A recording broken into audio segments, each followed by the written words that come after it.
Barbara, look at the size of these corn stalks. I feel as, you know that movie with Kevin Costner in it about, you know, if you grow it, they will come? They will come. Right. Well, Helen, I don't think this is quite what he had growing in that field.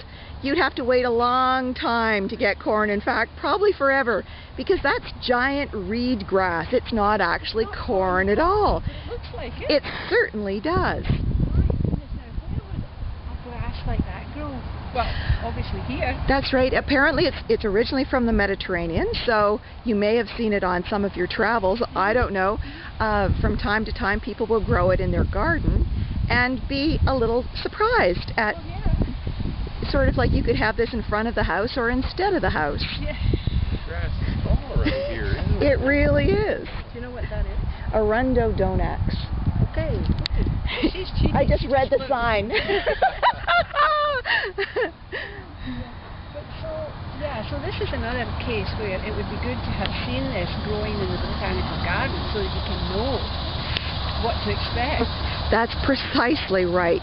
Because if you look over here, we've got some really pretty grasses just over to your left, Helen. I mean, These are all grasses. They're I mean, you don't all realize, do you, grasses. how much variety there is in grass. They're wonderful. And I mean, honestly, they're delightful. They've become so popular.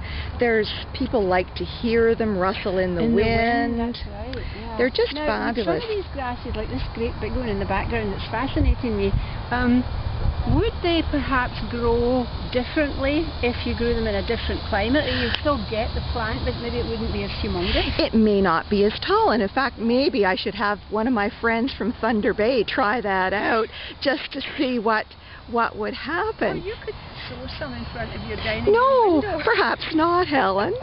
Perhaps not. And the thing to remember too, have a look, these all have blossoms, so the little bits at the top, so they're heads. That's the blossom right there. But if you'll notice, a lot of them haven't bloomed at all, which means they will be even taller, which is really a good thing to remember. If you think it's only going to be that big, well... So do they all blossom? They will in warmer climates, and this is the sort of thing that if you live further north, you may find that it only grows so tall, and then the snow comes, so you'll never see the blossom. So problems that people may have with it being invasive, we just won't have at all, because they just don't. They don't. These are lovely ones over here, and they're very plain.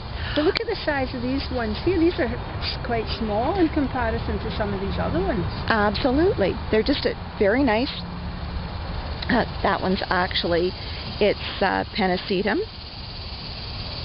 Lovely.